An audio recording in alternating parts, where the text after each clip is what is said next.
Hey everyone, we are going to work on these blocks that I have received from Quilt Block Swaps. These are some really adorable blocks and they have been sitting in my stash for well over, I want to say 2015. So we're talking about, no, 2015, 2011. So these have almost been sitting in my stash for almost 15 years. And I absolutely love these, but I haven't used them. It's time. So in this collection, there are all sorts of interesting and easy blocks. So similar to like a rail fence, these are just two split blocks, and then we would have almost a little bit probably higher than a 5-inch square. So I could measure it, but these all should make 12.5-inch blocks. So very simple, but cute. And then we have a star, but this is directional because of the doves. Absolutely adorable. I believe this is Anita's arrow. It's a very simple and easy block to make, but it just stands out gorgeously. I'm not sure the name of this block, but you'll see it's like a star, but then it has these rectangle ends. Here is a pieced word block for joy. I'm placing that, I believe, in the center. This is one of my favorite blocks that also has applique in the center. The poinsettia stands out for me. This block I do need to trim up a little bit. Need to press it as well. And what I mean by trim up, right here, when the person did the snowball corners, if I can get my greasy fingers to do it, they didn't cut it. So they left the snowball corner as is and then left it up to us whether we wanted to cut it or not. So I'll trim that off. But they did applique just to kind of say, hey, when you finally make this, your blocks were from 2011. So that's an easy way for me to remember when I received these blocks. I have an Ohio star. This is absolutely gorgeous and I love that. And then here is another quilt with the rectangles and squares, and this is actually pieced. It looks like this is a just a triangle here and then the two outer sides, but if you flip it you can see that they actually did the they just made two blocks and then stitched them together to get that effect. Okay, so these are the 9 blocks that I'm deciding to go with. The rest of the blocks, I didn't really feel like they fit, so I left them off to the side. Once I get through doing this, I may decide to add another row.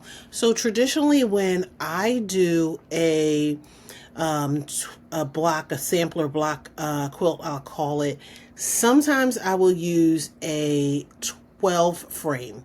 So that's 3 by 4 when I'm doing this. This right now is a 3 by 3. So I may change it. So if each block is about 12.5 inches unfinished, that means it's 12 inches finished without sashing, this would be about a 36 by 36. So if I want it bigger, I can make some decisions. If I don't want to butt each block up against each other, I can put sashing in between it. So that's a strip of fabric. Any width that I choose, the wider I choose it, the more off it'll look. So traditionally we're between 2.5 to 3 inches between our blocks. So I can place those there, so that will add unfinished, let's say we'll go with 3 inches. If we go with a 3-inch strip, and I'm using black, it's going to finish at 2.5 inches once we take out those seams. So I have 2.5 inches on either side. That'll add 5 extra inches. Now we're at 41. And then if I add borders, I can bring it out even wider. So it's totally up to me how I want to do that, but you can figure out the math for any size quilt that you want based off of your sashing and your borders, depending on what you decide to use. I'm going to use black for my sashing. After I put everything together, I'm going to make some decisions on what I want the border to look like and how I want to finish it off. Because I also have all of these blocks They're half square triangles, and I can absolutely finish the outside of the border with those half square triangles. So I'll think about that while I'm putting this together. So this is going to grow on me. The purpose for today is to work on getting the sashing done. So I'm going to set these aside. Now remember, I need to press them because I haven't pressed them in a while. So my iron is set up to press them, but I'm going to press them as I go. In order to create the sashing, I am going to use my ruler. This is the Stripology ruler. I love this ruler. It's a new added piece to my collection because what this will do is allow me to cut several strips at one time. If I used my regular ruler, which is what I have been using for years, I would have to cut them one by one by one by one. This way I can cut several at one time, and this is a game changer. So let's get started. We're going to take our fabric, and because my ruler is 12 by 12, I'm going to have to fold my fabric in half. The width of my fabric, I'm going to have to fold it in a quarter, I should say, because it's already folded in half. The width of the fabric is about 44 inches, 40 to 45 inches from selvage to selvage, depending on the manufacturer. Most are. So I'm going, if I fold it in half, then it'll be right around the 22-inch mark, and this is 12. So if I fold it half again, then I have 11 and a half. I have about 11. I'm going to take my Stripology ruler and use the line as a guide to line this up on the fold. I made sure everything was straight top and bottom, and then I am going to get it as close to the edge as I can because my edge is a little wonky. So I'm going to cut some of that off. I will line everything up. I'm going to make a decision on my sashing. Do I want it to be 3 inches and finish at 2.5? Do I want it to be 2.5 inches and it'll finish at 2? Remember, we're taking off a 1/2 inch on either side because our seam allowances are a 1/4 inch. So we line everything up, and once everything is lined up, we've made our decision between whether we want it to be 3 inches or 2.5. I'm going to use 2.5. I'm going to go in that first little ditch. For the Stripology ruler, they have markings on here, and they're not on this side, but they're actual squares that are here that let me know where each 2.5 inch mark is. This is the part I love. Game changer. Because I can just go to the squares and now cut. I don't have to think. I don't have to measure. I don't have to do anything but look for those squares and cut. When I lift the ruler up, the first cut that I did was the little wonky piece on the end. We got rid of that. I don't know why that looks like it bent just a little bit. And then if I separate those, I have these 2.5 inch strips, and I have exactly 5 of them. I know that I have 9 blocks. To the right of each block is going to be a strip.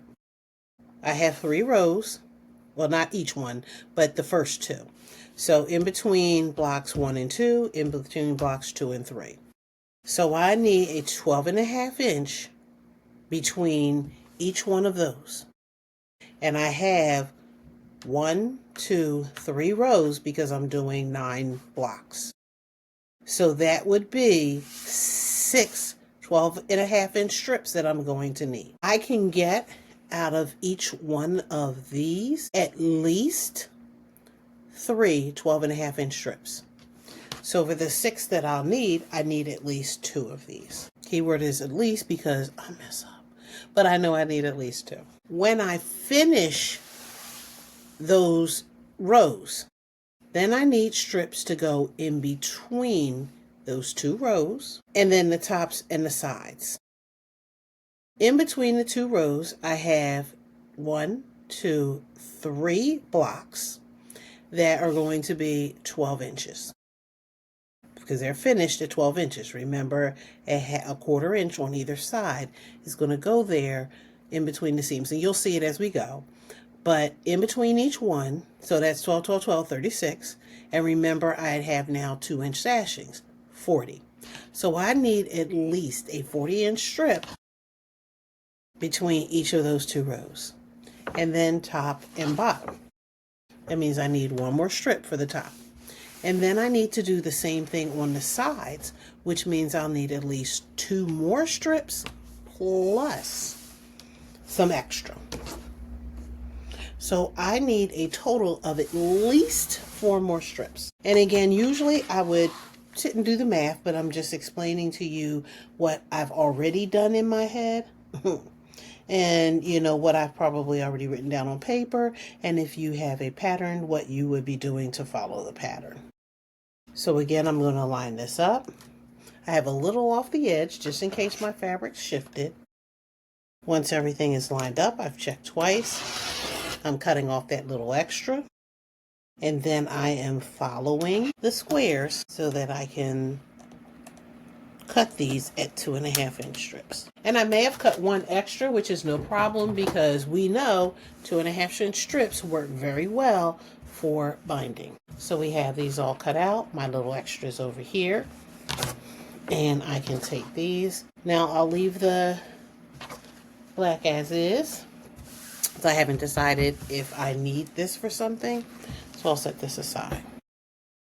Okay. I need my 12.5-inch strips to go in between each of those blocks that we talked about earlier. So let's line up 2 of these together. And I can either use my stripology ruler and come back in at 12.5, or I could use, a different ruler. That's up to you. So if I use the stripology ruler, I'm going to line everything up. I still have selvage on here, so I want to make sure that I'm not capturing the selvage in the cut. So wherever that cut is for that, and I want to make sure that first line doesn't have it. This is 12.5. So I'm going to come all the way over here and do the 12.5 over there. Okay. Now I have 4 here. Remember, I need 6. I can either open these up and press the centers, or I can leave these for something else. So it's totally up to you whether you want to use the strip sets you have, or whether you wanted to cut 3 of them and do something different. Now, because it is on the manufactured fold, I need to do a little bit of pressing to get that fold out of it so that this will lay flat when I take it back to the ruler to hopefully cut a straight line. This should be even, but sometimes not so much. So I'm going to off center it. I'm going to take it off that edge a little bit and then just cut it so that I know it's right and that it's nice and even. If I can't get it in the middle of this, I can just come up here and then cut it that way. We'll cut the nut sections when we get to them. And here are here's what should be our 12.5s. And let me just measure, because to know me is to know I can mess up. So I'm at 12.5. I'm going to slide my machine over. And I am also going to bring my ironing board a little closer to me. I will start with the first 2, and we'll get these set up here. I'm going to work on this side. They should be lined up in the right order, but right now I can see right here that I didn't. That's okay. I'm going to make a decision about where I want this block to land if it matters. Take my 12.5-inch strip, and now I'm trusting that the people who did this made 12.5-inch strips. Made 12.5-inch blocks. If that doesn't work out that way, I'm about to find out. We'll see how far off they were and if I could still use that blocker. If they're close, I can do a little stretching and make it work. If they're really off, I'm going to have to rethink the plan. So it would have made sense for me to check first before I started this, but that's okay. We're going to make it work. So one of the suggestions that I could give, if these are not true 12.5-inch blocks, then what I can do is create a mini border around it with the black, because I don't have their fabrics. Because I could use their fabrics. If I made them myself, I would use, coordinating fabrics. But if I don't have that, I can use my black. And so the block will be resized, made bigger through my black fabric. And then I can make sure that everything else lines up. Okay? So 1, 2, and this one is 3. I don't have to take this one and add a black because it's going to get a border on this side that's going to go all the way down once I attach it. So this is row 1. And then what I'm going to do is go back and attach these 2 to finish off row 1. And then go back, and I could, but I don't want to mess up the order, which is why I'm going this way. I could do the other 2, the first 2 in the second row, but I don't want to have to think, and I don't want to mess up the order. Now I just realized that I did mess up because I wasn't paying attention. So let's pull this out, and let's see where I'll let you guess what I did. So we're going to take this out because you made a mistake, and that's okay because this is fixable. But it's going to take a couple steps to fix it. And I don't believe I did that. I know I did it because I wasn't paying attention, and I said that I needed to fix it. And what I should have done was fixed it when I said I was going to fix it. And that's not what I did. So I have to take it off of this one as well. And there's no way around it unless I go in a different direction, which I could do. Okay. But then that means I have to put it in the right order, and I don't feel like doing that. Okay. So I could go, instead of from side to side, I could go top to bottom. But again, because I already have the block laid out and I don't want to mess up my order, I'm just going to take this one out.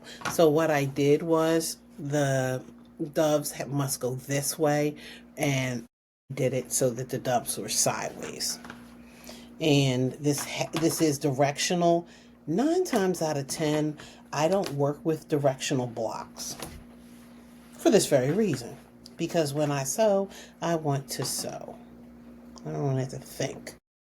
So we need to either get our seam ripper, or I'm just using my snips, and I'm just, getting that off of there so that I can change the order of the sashing, and then I can redo it. And they tell you this is why there are seam rippers. So seam rippers are in existence because everyone makes mistakes. It is not, it's not the newbie that makes a mistake. The expert makes the mistake. I'm not the expert, but I'm just there in between.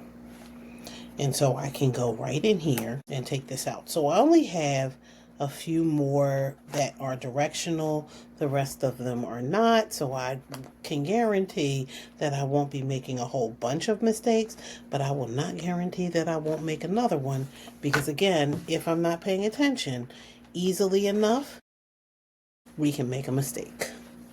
Okay, so let's get this right now.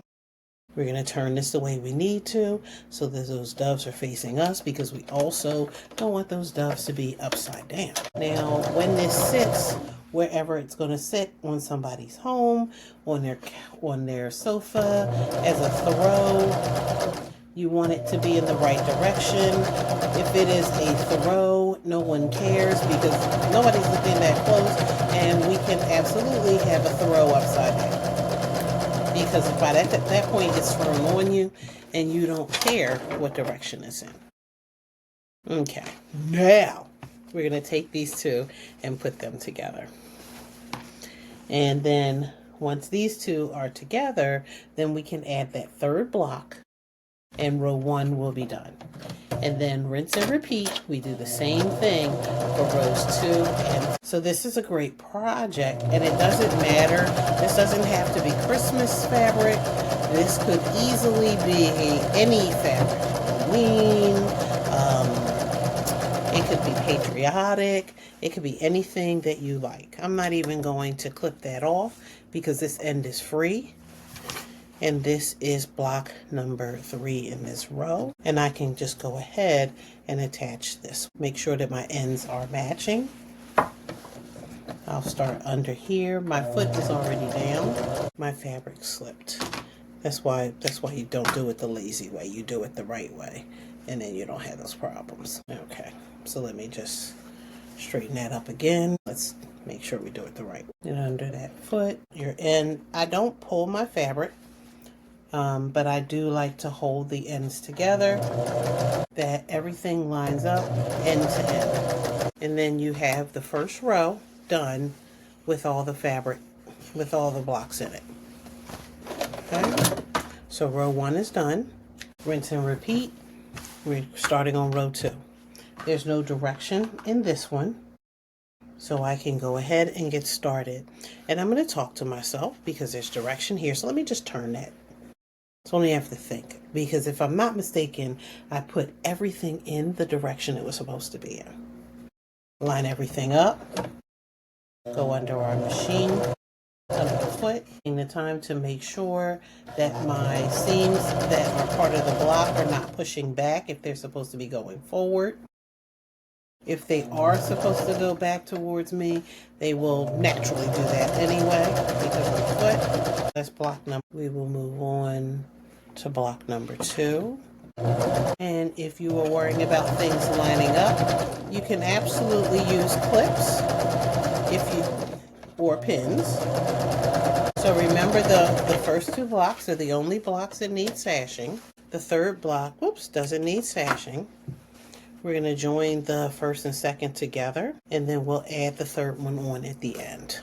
Let's take that off of there.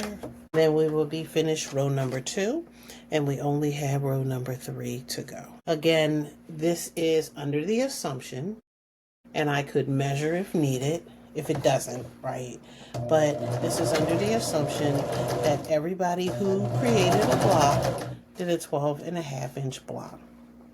Now, I say assumption because when you're doing a block swap, people do their blocks differently. So some people during a block swap will make their blocks, and if the blocks don't line up the way they're supposed to, they will absolutely make you another block. That would be me. If they make a block and it doesn't quite line up and it's only a little off, some people will take the block and just ship it to you anyway and let you adjust it. It's selfish in some ways, but if you're a good quilter, you might not mind as much, but the goal is that they're supposed to send you a 12.5-inch block. Some people will send you a 13.5-inch block and allow you to square it up the way that you see fit. Some people are beginning quilters, and so if they're sending it to you, then sometimes the points are a little off. Like any number of things can happen when they're doing it. Some people wash their fabric before they get started. Some people don't. So when you're getting this, you could be getting any variety of things. So just, kind of like buyer beware if you are participating in a block swap. This, was made by obviously somebody who knew what to do with giving me at least a 1/4 inch so I don't lose my points. In some cases, the points were closer there rather than further, but they were more concerned about me not losing my points. And that, here as well. But everybody who makes them they're not all the same. So just, buyer beware that if you're working with any sort of swap, you might not be getting the same quality of sewing skill as your own. So that means that some of you may be getting something better than what you would have created, and sometimes you may be getting something that may not be up to the standard necessarily that you created. And if that's the case, the real reason for a block swap isn't necessarily to do that, right? Because even if a person says that they're fabulous, they may not be fabulous, but they may tell you that they're fabulous. But they, you know, and they may consider themselves to be advanced over something, over someone else who may be like a beginner, a novice, you know, because there's levels to it. So I just want to press this. Like these have been sitting for so long, they are like super overpressed. Because I don't know if they wash the fabric, I do want to cut some of this off. Because I don't know that if they've washed the fabric or not, I don't want to do a lot of starching if I don't have to until I have everything together. Fabric will shrink at different rates depending on the manufacturer. So you're not guaranteed that everything will remain the same when you starch it or when you wash it. But at least if everything is sashed, bound, whatever, it'll hold the shape better. Okay. So I want to make sure that everything is straight there. And then I can go ahead, even though that's, let me just press that out a little bit. It shouldn't matter, but it's just going to drive me bananas because it's not straight. Okay. This is directional again, so I'm making sure 2001 is here. We will get this to go here and here. And then we take this back to our machine and do the first sash. So this is great because it's going to be my, this is finally completed in 2025. The quilt top anyway has been completed in 2025. But I got these blocks in 2011. And I don't remember, like, if we did this right before the Christmas holiday or if we did it as a swap. I don't remember if I said I like Christmas and they gave me these blocks, or if we did an actual Christmas swap. It's been that long, and I would have to go back to the website to see if they even still had the post up to know how we did this. Because I'm all things Christmas, I will absolutely say, oh, I want Christmas fabric. I'm also an orange and blue lover, so I absolutely will ask for orange and blue. So all of the blocks that need to be sashed individually have been sashed. Now we're just adding all of those together. So once this is done, all of the blocks have been sashed, at least in between each of the rows. So then we have to go back, we're going to press, and then we're going to go back and then double check our measurements, and then we're going to add the sashing between the rows. Once we've done that, we'll add the border. I'm going to audition some fabric. I won't do it in this video, but I will audition some fabric, make some decisions. I have some fabric that is poinsettia-ish, and because poinsettias are showing up a lot in this, I'm thinking of using those, so I will audition some fabrics for that, and then I will decide how I'm going to border it. But I know that I am going to, for the first border or for the final sashing, whatever you want to call it, it's going to be the black, it's going to be this black fabric. Because I think it frames it out nicely to have it that way than to switch and do something else. So it doesn't have to be the same width as the sashing in between the columns and the rows, but to me, I like to frame it out, and so I could have decided around the edges to make it 1.5 inches or whatever. Some people go as low as 1 inch, just to give it a thin border around there, and then pop it with something else. That's totally up to you. Okay, so everything is here for this one. So everything has been sashed, and they need to be pressed. And then from there, we can add the rows. And remember, there's 2, but we're doing 2 up top and 2 in the center to finish those off. I am going to press my rows. I'm going to press my blocks to the sashing. Totally up to you whether you want them to be pressed open or toward the sashing. That's a personal preference. You could also decide to press to the block. I'm trying not to press towards the block because some of the blocks have seams and I don't want to add a lot of bulk when I do that. So for example, right here, I have a seam, and if I press it this way, now I have double the bulk rather than distributing the bulk, so it's not as bulky right here. So that's why I prefer not to open it. I'm preferring to press them towards the sashing. So I have 2 on each one that has to get pressed that way. I start from the back to press the seam in the direction that I want it to go in, and then I turn it over to press everything nice and flat. If there's a couple threads that I need to press, that I need to clip, I will try to clip them at this time, just so that they're out the way. Okay, and again, we're trying as much as we can to press, not to iron. We don't need to do a lot of mushing. Okay, it should lay nice and flat.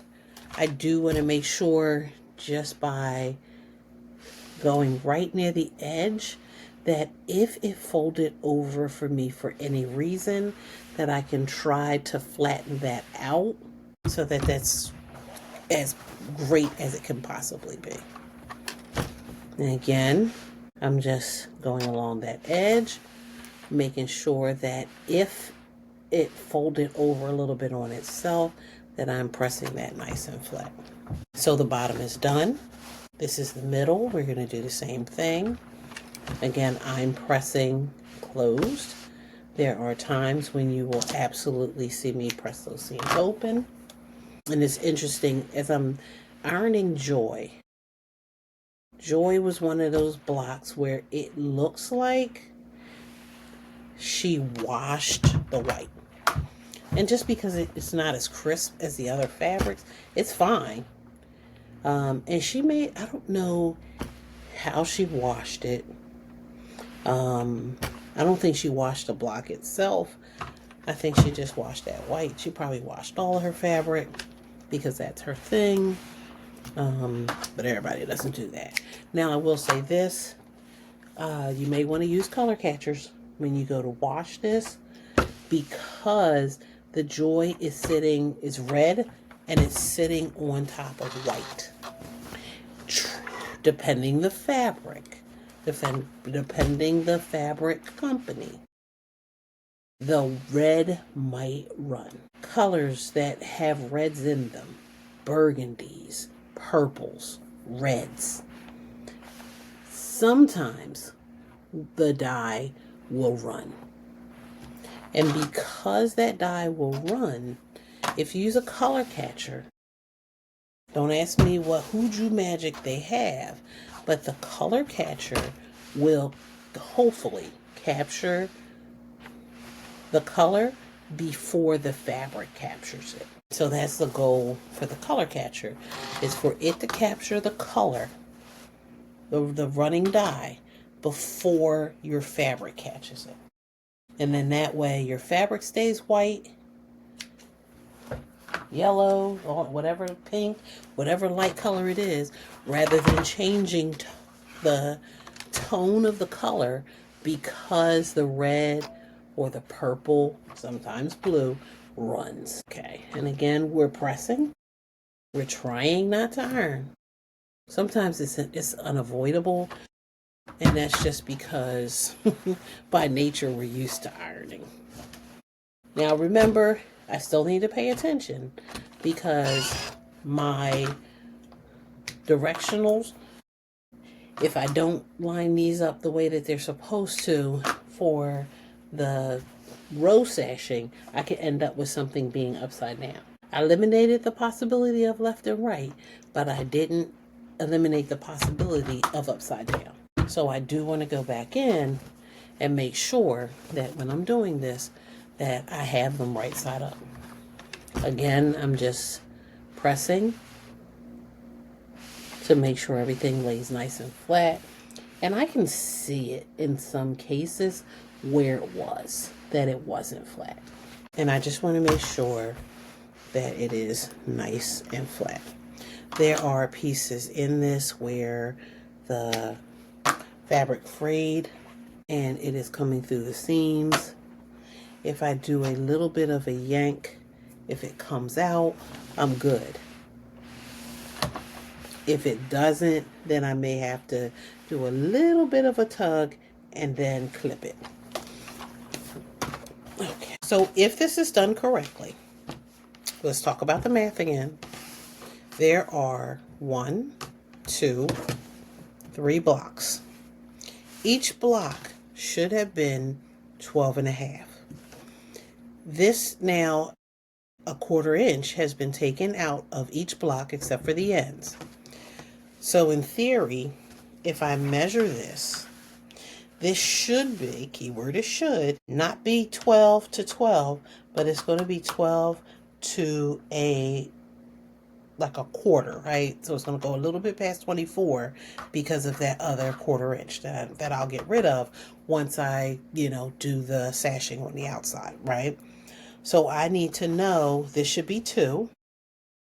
If I measure here, this one should be 12, keyword is should, because if I measure, they're a little over. I don't know how, but they're a little over. And so what the best thing to do is because they may or may not be, but they should be. So 12 times 12 times 12 plus that extra 1/2 inch right now is 36.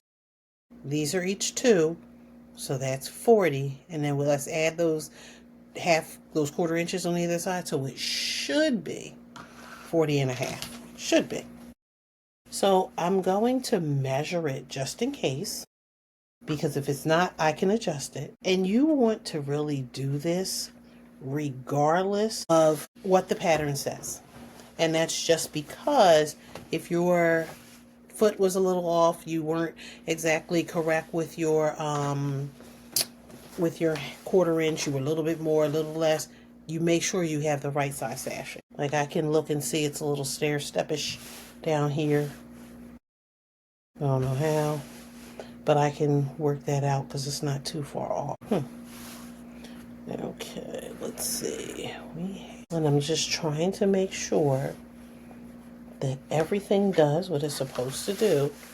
Okay, and I could measure both sides. If they are a little off, I want to add them up and divide because I want them all to be the same size. So I may have to stretch some, ease others. Okay, so we're going to take these, open these up, and we're going to measure them. Well, we don't have to open them up. We can keep them folded in half. We're going to measure these to be the size that we want them to be. If they are a little longer, we need to do some sewing. If they are too short, we're just trimming. I know that mine should be too short.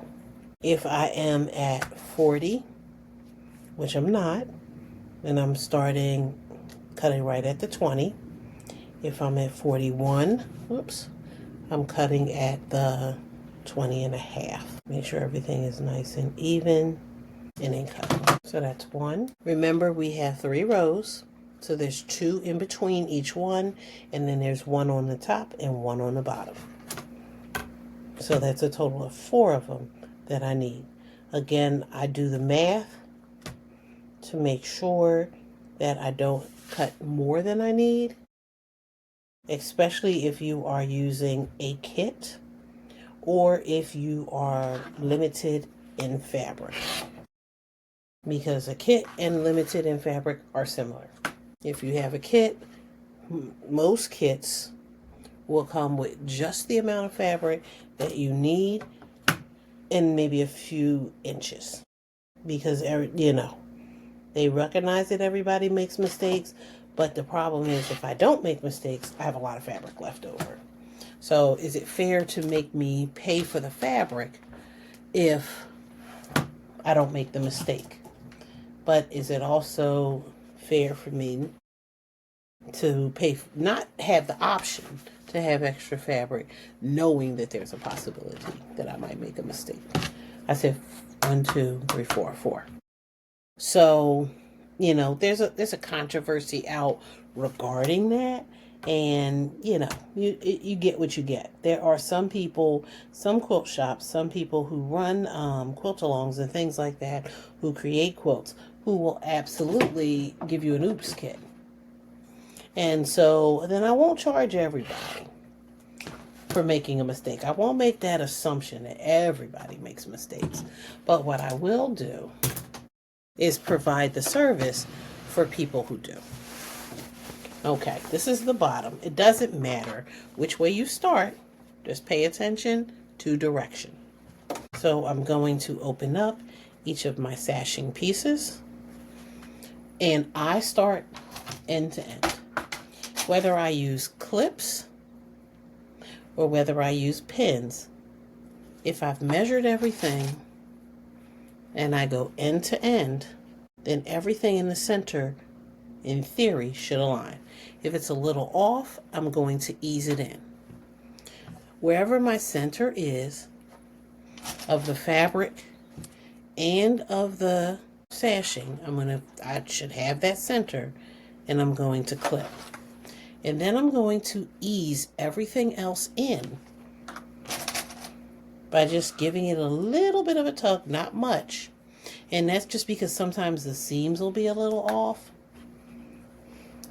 So I just, sometimes they want to pull back on you. And so I just want to make sure that my seams are lined up.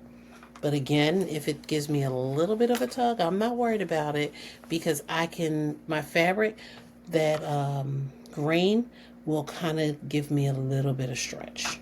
Just make sure that all of your seams are in the right direction when you are pinning, especially if you pin on top of a seam.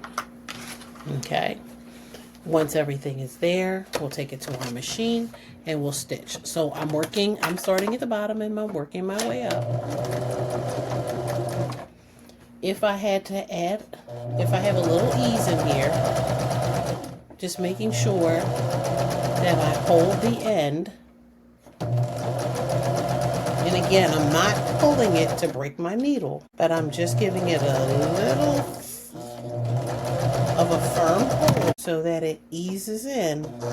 And again, that little bit of a firm hold, when it eases in, when I go to quilt it, it's going to be okay. I should not be tugging and pulling so that I have a bunch of waving. I don't want waves. So doing it this way, especially when you have points on your squares, will allow you to not have to trim up each block or trim down each block, especially when the blocks could be really off. So if they're really, really off, there's nothing you're going to be able to do. So for example, if somebody made a 12-inch block instead of a 12.5, yeah, there's not that much easing in the world. Like, you're going to really be doing a lot of easing. If they made a 12.25-inch block instead of a 12-inch block, then you have a good chance, because we can ease that in. So everything is set here. Now, I will say this. Let me move this one out the way.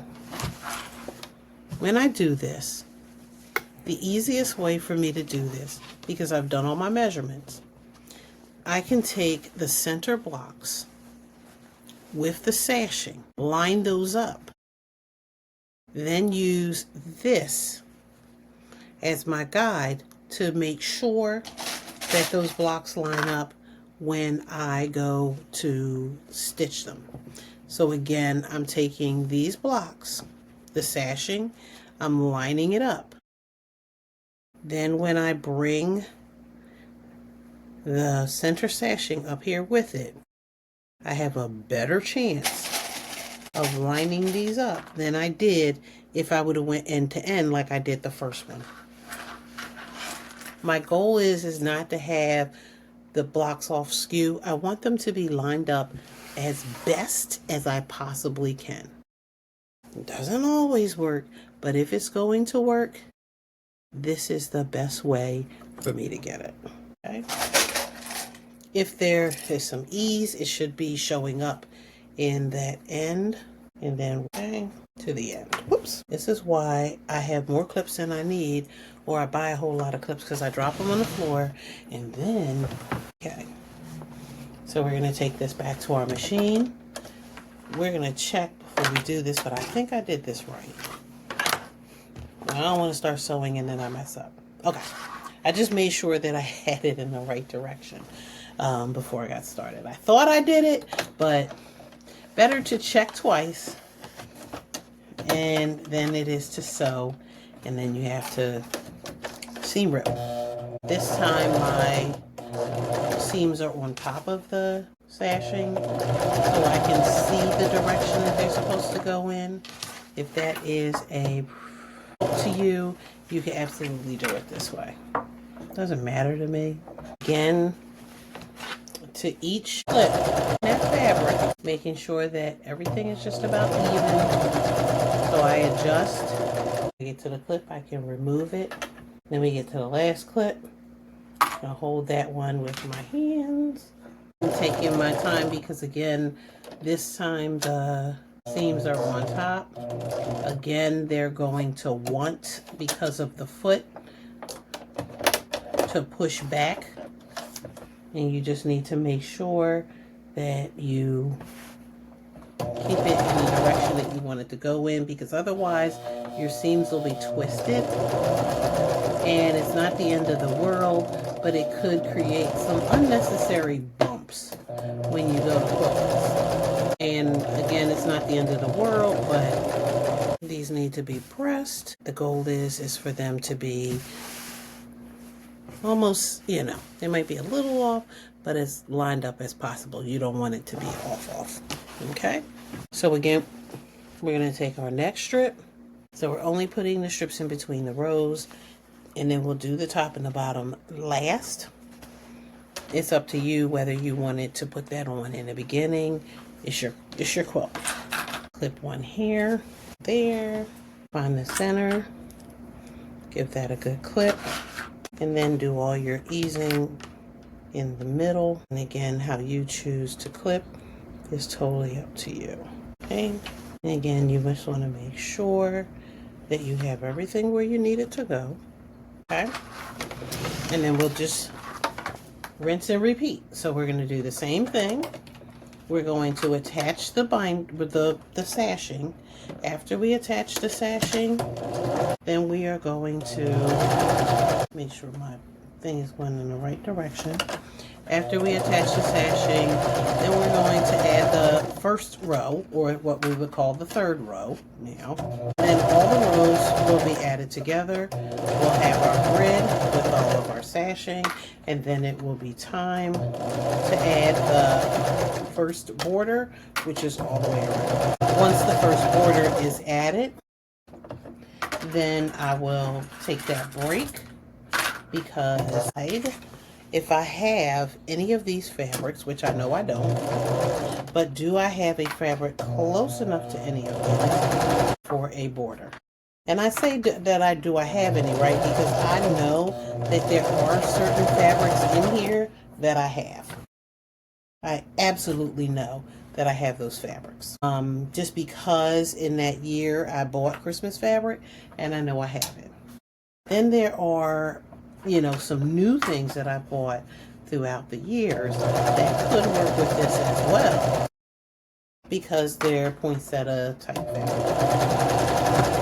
So I can absolutely use those as well. The great thing about this is that you can decide. This is, like I said, this works for any holiday. This is not specific to Christmas. This is 9 blocks. This is 12 blocks. This is 4 blocks. This is 6 blocks.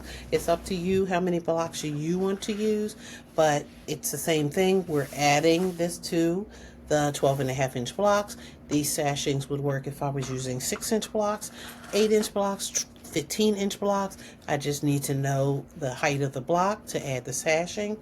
And then I need to know, you know, what the measurements are for the rows and or for the columns, depending on how you choose to put those together. Now, ask me why. Because they're underneath of the sashing that I have. So again, where joy is coming towards me, I want to make sure my birds are going in the right direction, because we don't want to rip. I'm going to line up these center blocks. I'm going to find the sashing for those center blocks, line those up, and then take this to meet it at the edge so that I can get those lined. Do the same thing with the other center block on the other side. Oops, I'm going to line these up.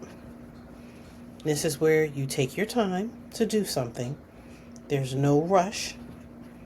You know, how fast your machine goes as you stitch is your business.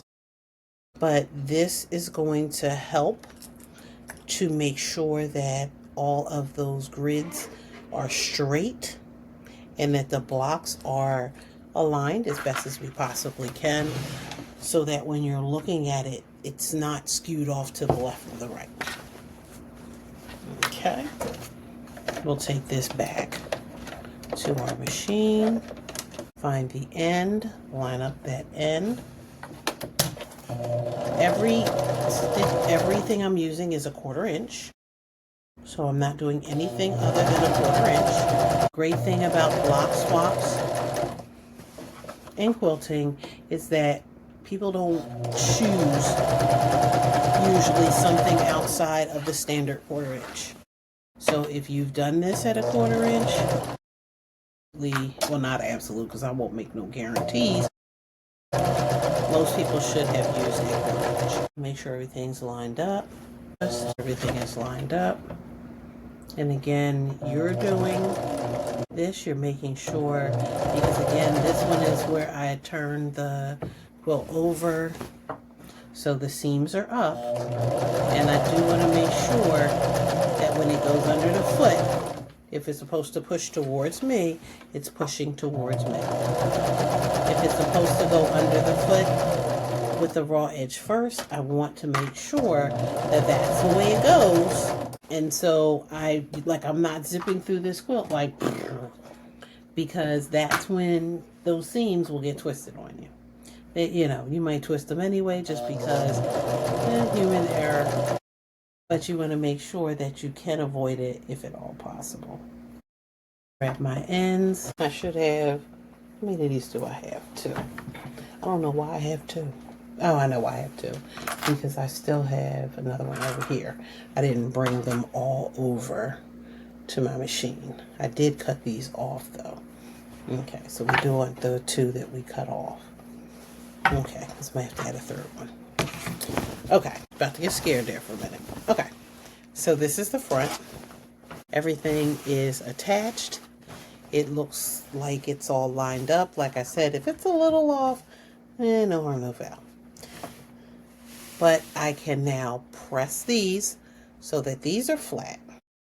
And then what I want to do is add the tops and the sides. Now, my top should be, and I could add those now and then press and then add the sides. The tops should be the same as the top and the bottom should be the same. Keyword is should. Because we did the measurement. So we could go ahead and do the top and the bottom and press everything. It's the side that we're going to have to do some math on. So let's go ahead and just knock these out because we know that we measured that and everything worked out the way that we needed it to, because we cut everything down. And then we will go through the other pieces, but we'll talk about it as I'm doing this, because this is the same thing that we did before. I clip the ends, find the center, clip that center, and then ease everything else in. Each of your blocks are now going to be 12 inches. And that's because from top to bottom, we have already taken out that 1/4 inch. So we have 3. So 3 times 12 is 36. We also have 4 sashings, the top, the bottom, and the 2 in between. The 2 in between are 2 inches because remember they started at 2.5. So we're at 40. Then we have the 2 on the outer sides. Those will take us to 44. And because we only did one edge, we still have a 1/4 on both sides. So we have 44 plus another half. So it's about 44.5. That's what it should be. We're going to do some measuring, but it should be about 44.5. Okay, so we're going to take this, and again, you could do, like, I could go through a whole thing on paper to show you, like the measurements. It's just that when you tend to know them, you can talk about them.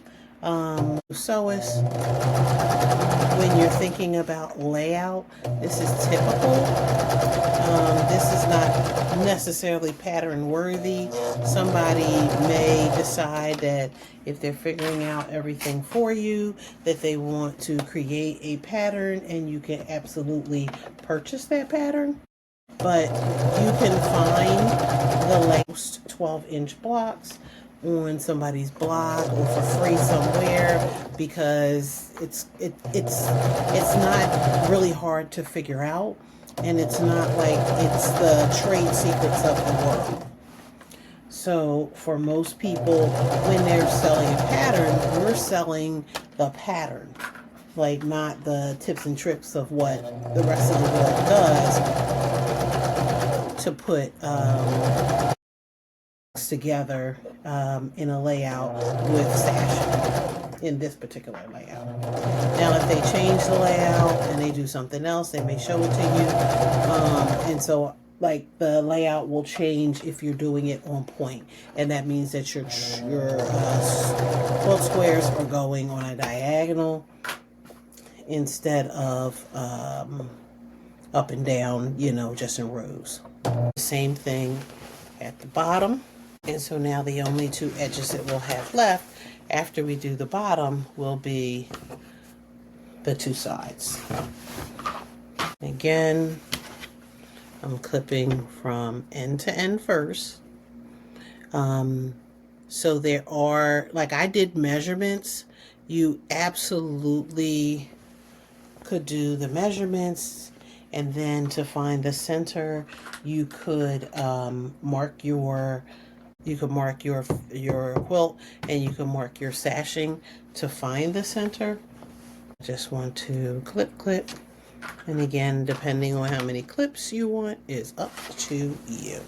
I think I need to adjust this just a little bit because I didn't get much ease on that other side as I'm getting on this side.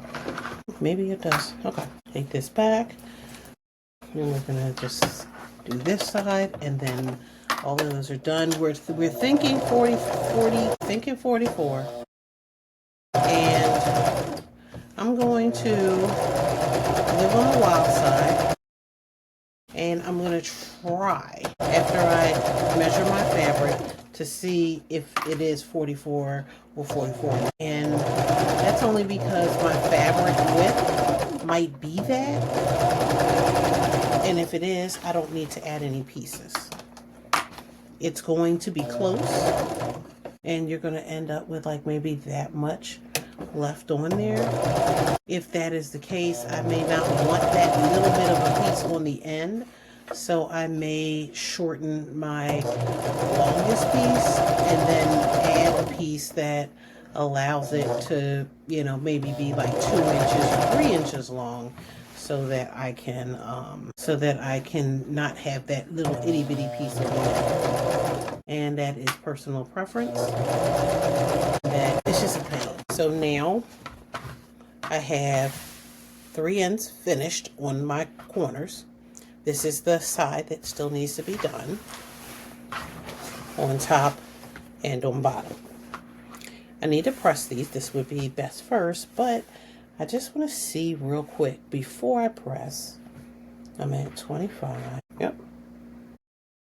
Because 25 and 20 is 45, and this is not quite. So it is 44 and a half. So then I want to take this 44 and a half.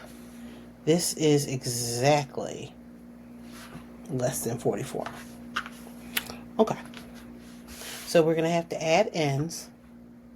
So I'm going to cut this down to 42 because it's not going to be 44.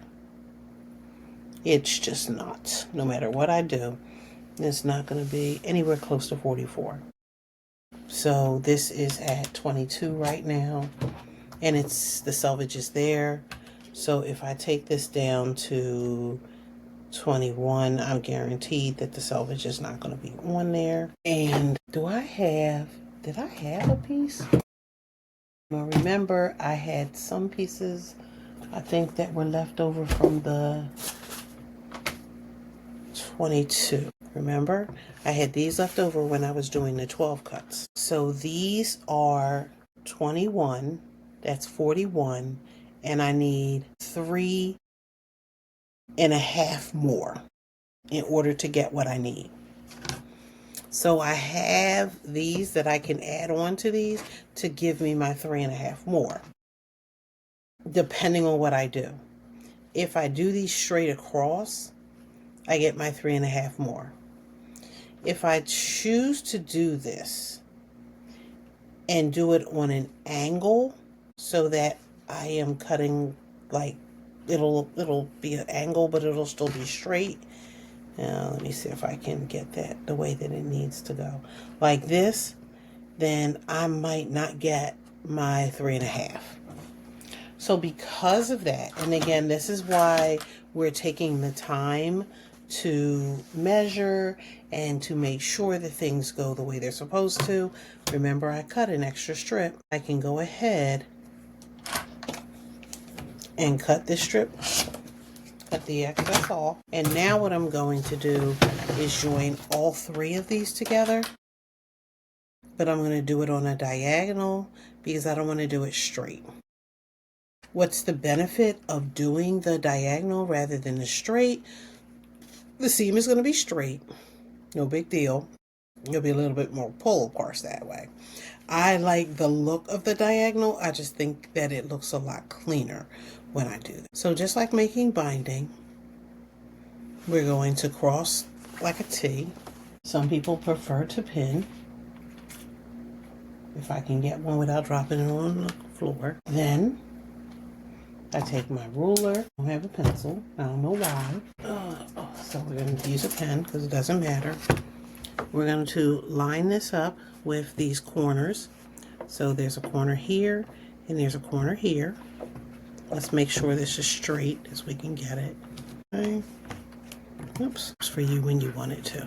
Okay. Corner to corner. Now, I'm just going across this a couple times because if the pen isn't writing, we got to warm it up a little bit. Okay. And we're just going to we drew a line from corner to corner. And then we're just going to take this to our machine and we're going to stitch. I'm going to shorten the length just a little bit.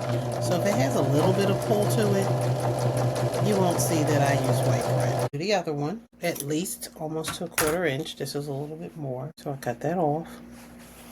And then if I open this up, and you can see it, I gotta really pull it to see that it's white thread there, and that's perfect because I don't want any pulling to happen, and nobody's gonna pull the quilt that much, but I don't want that pulling to happen so that you see those threads, and I just think it has a stronger hold.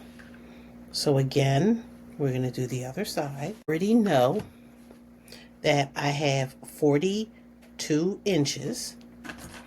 I know that I am adding another one that also has 42 inches, which means that this third 42 inch, right, is going to be more than enough. So I'll have some left over, which is fine.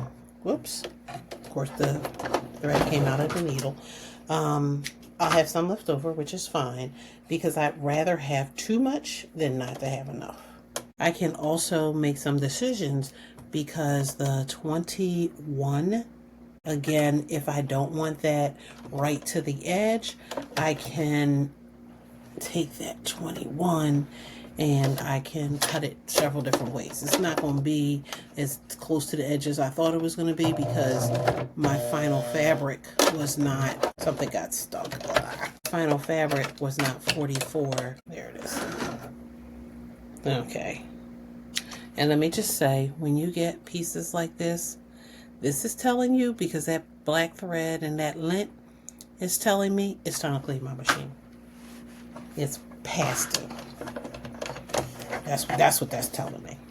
So I do need to get in there, which is great because when I go to do the border, I will also make sure that I am cleaning the machine out. I didn't pin this, did I? No, you didn't. Okay, so we just need to line this up again, which is fine. Or if I pinned it, I took the pin out. Something's going on. Is it that dusty?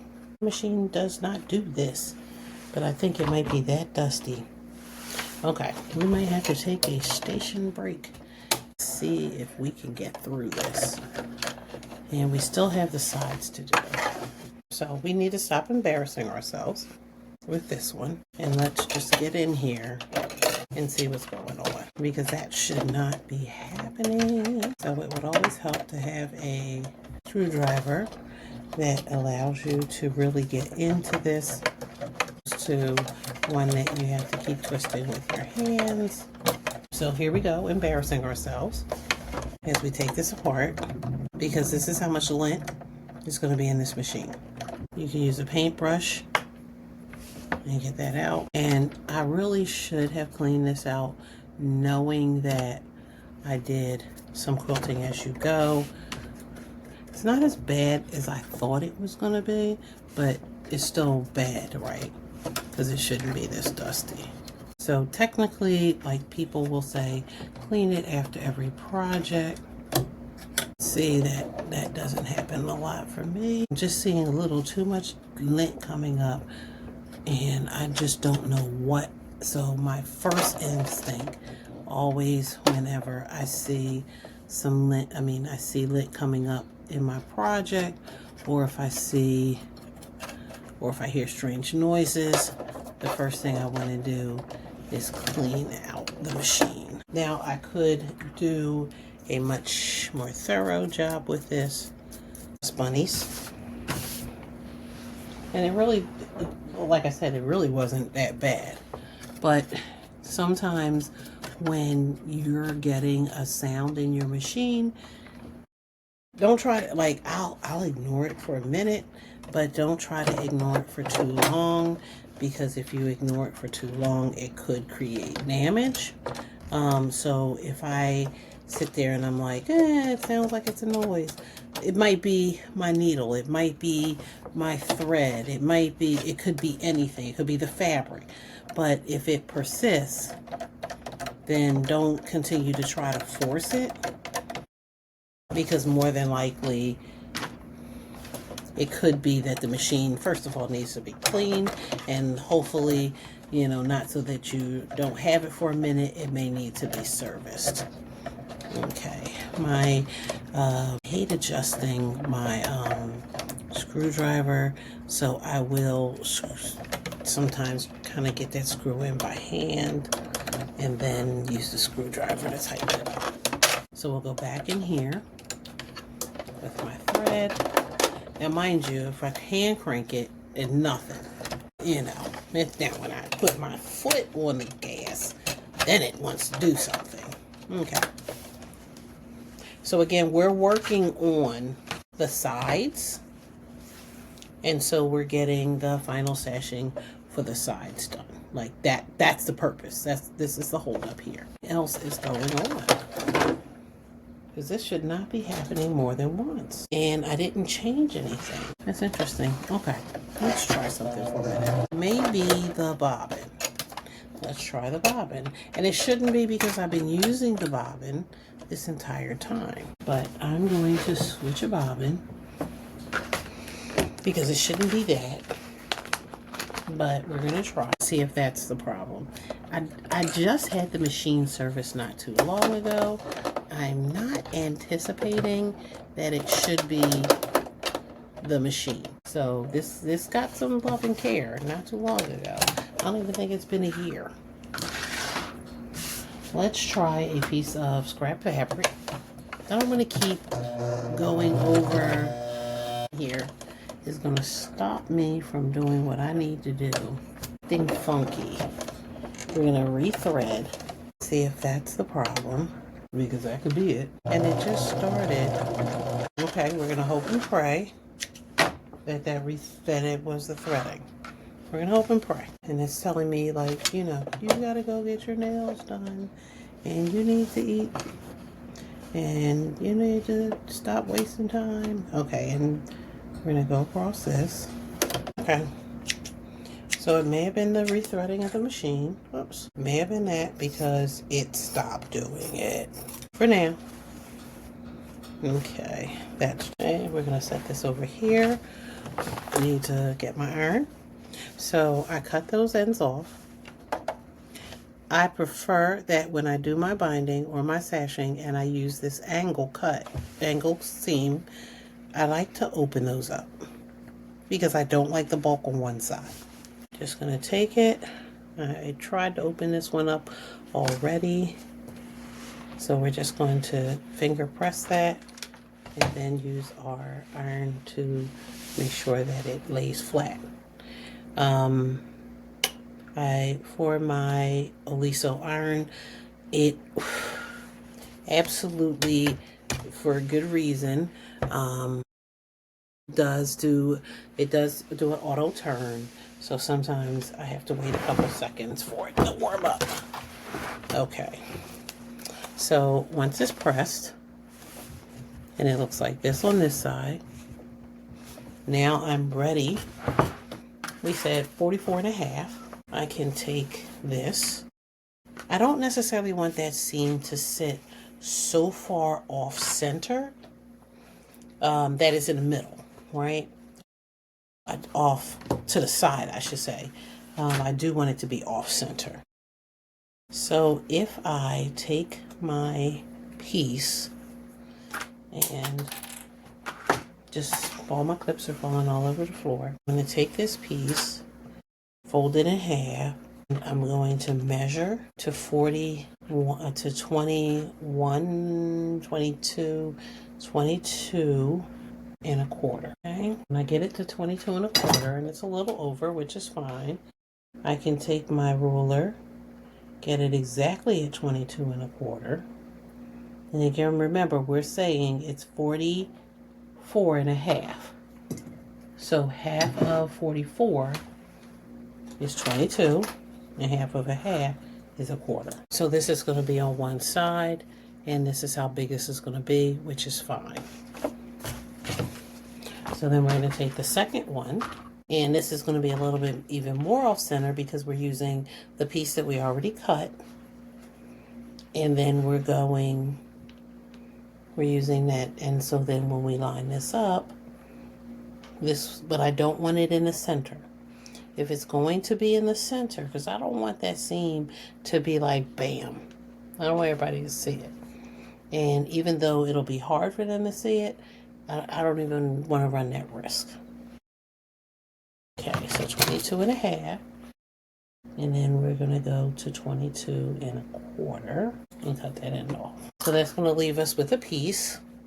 And that piece is just one straight piece, and we can use it for something else. So we have our two sides done. We're going to set those sides off for a second because remember, what didn't we do with that whole fiasco?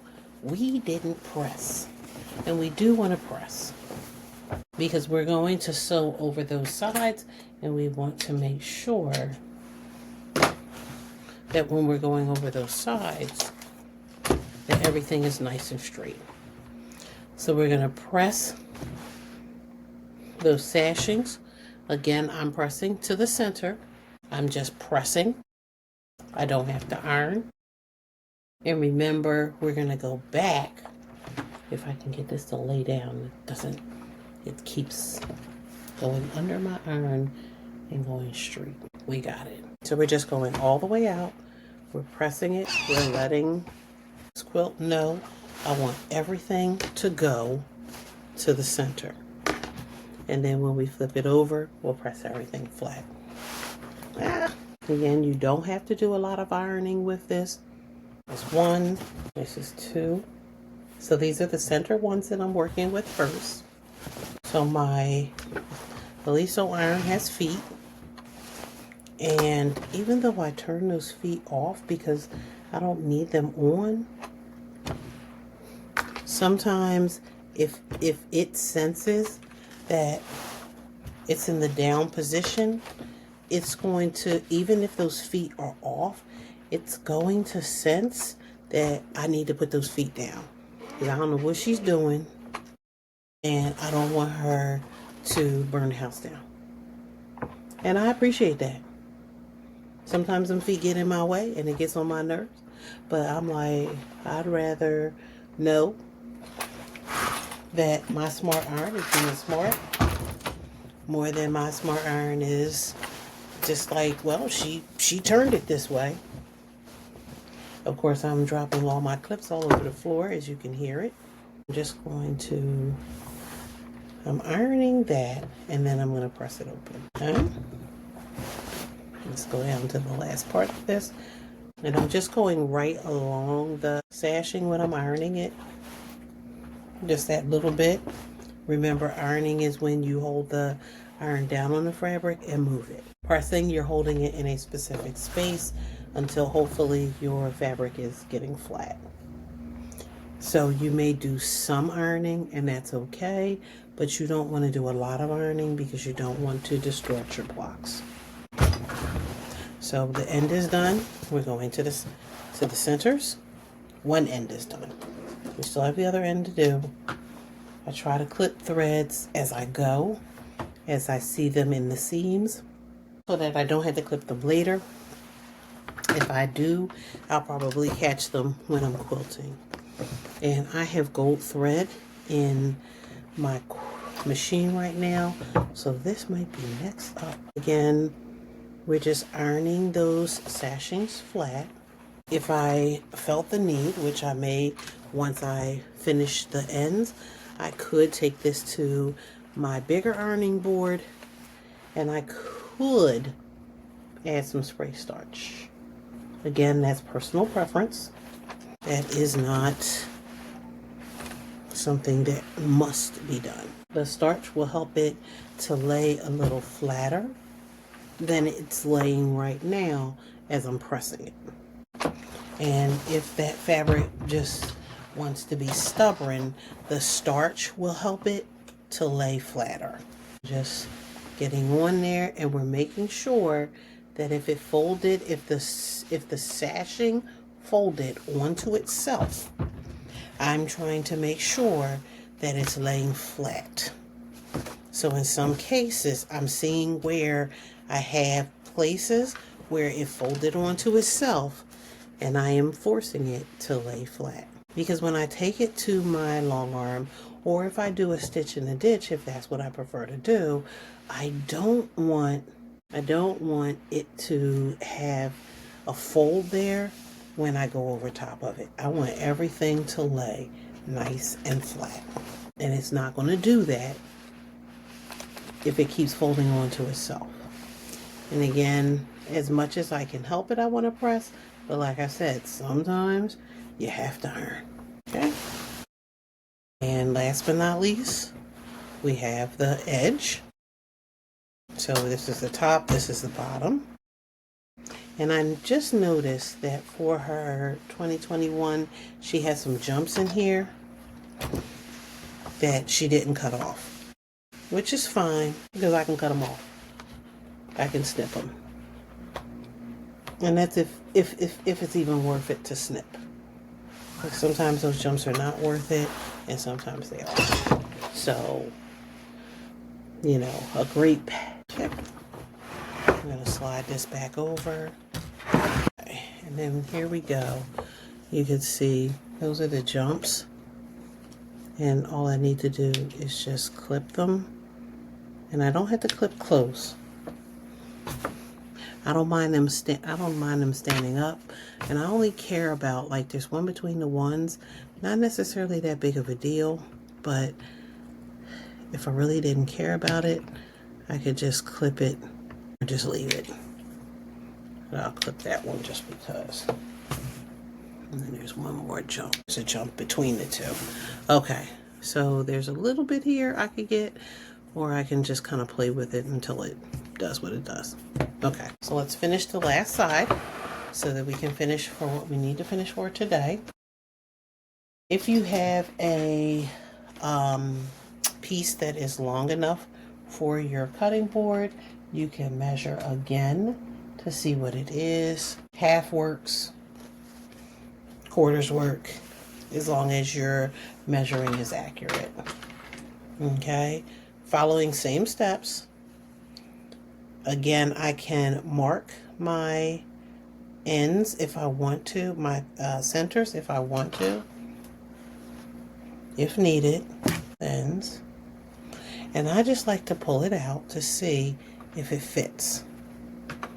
And if it fits, I can make it fit. If it doesn't fit, I need to go back and make sure that it fits before. Again, I do not need like a 1/4 inch somewhere, because if a 1/4 inch is somewhere, I'm going to have buckling, I'm going to have waving, and I don't want that. Everything on my quilt to lay as flat as possible. Okay, and then let's turn this around and do the other side. So then we have 2 more seams to go, and then we are finished part 1 of this. Part 2 will be adding the border to it once I make a decision over what kind of border I want to add to it, okay? But you figure these blocks have been sitting in my stash for over 14 years, at least 14 years. So it's time to add this to the done pile. This done pile can either be a memory of all the blocks that I have, or if I have a person in my life who likes quilts and who likes Christmas, I could gift this to them.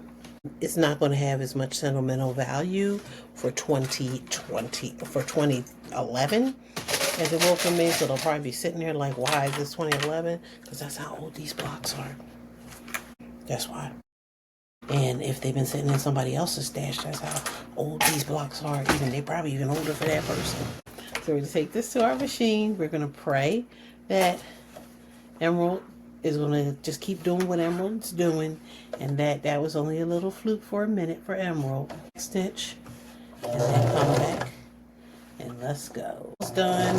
Said I have some thoughts for what a border could look like, and the border really is up to me.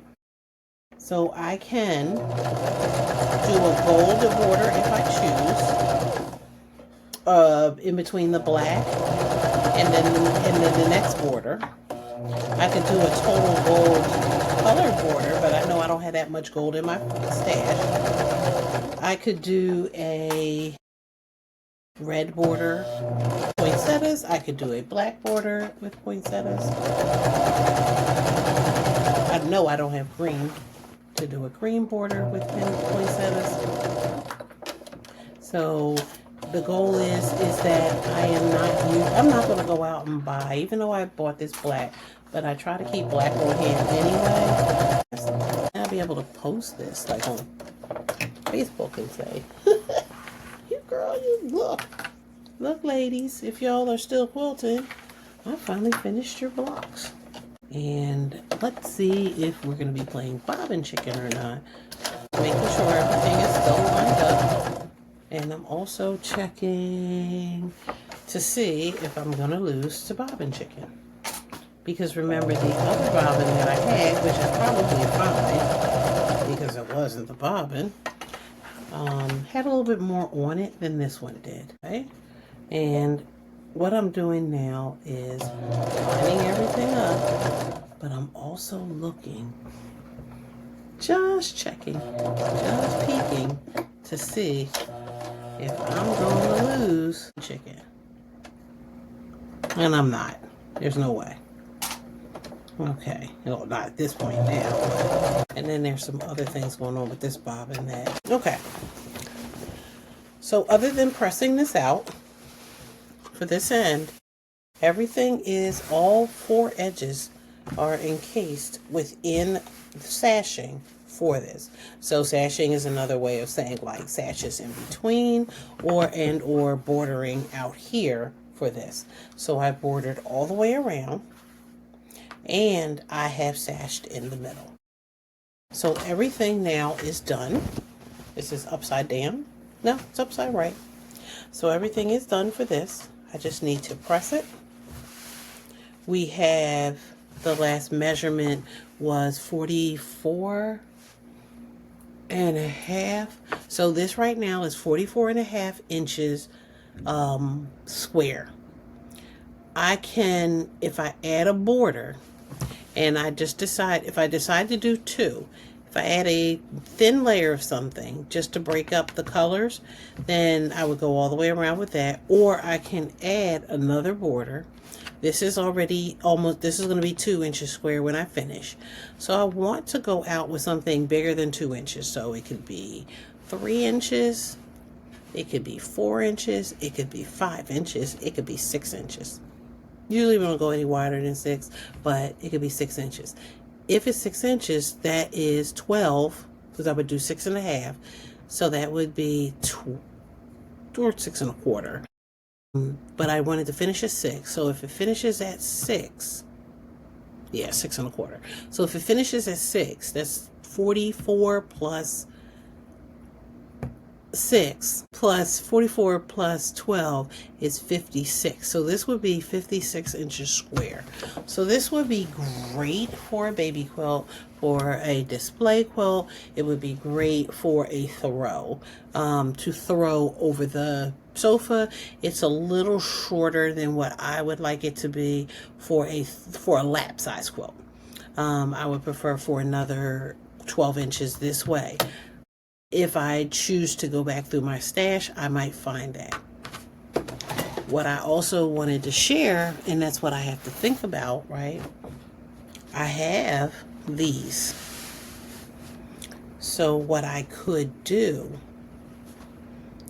and this is what I'm thinking about, right, is if I take those and I border them, I could create a border that uses swaps. So opposed to going into my stash, and I'm not saying I'm going to use all green, but I'm just showing you these and green just happens to be on top. I can absolutely add a border that goes around it like this. Or I can do something like that. And again, I'll make a decision over what that looks like, but I could have a border that does that all the way around the quilt, and I could have it any number of ways. So I could do it like this, so that it kind of looks like a ribbon going around it. So I can make some decisions as to whether if I want to use a solid fabric or do I want to use some of these gazillion squares that I have to make a border around this as well. So I'll make those decisions. I'll think about what this is going to look like. But so far, we have put together 9 of my blocks that I still have more to use, but these are 9 of the 12.5-inch blocks from a swap back in 2011. We have added sashing to it, 2.5 inches of sashing, and then a 2.5-inch border around it. So we'll make some decisions, and stay tuned because I'll be finishing this quilt. Until then, happy sewing and happy holidays.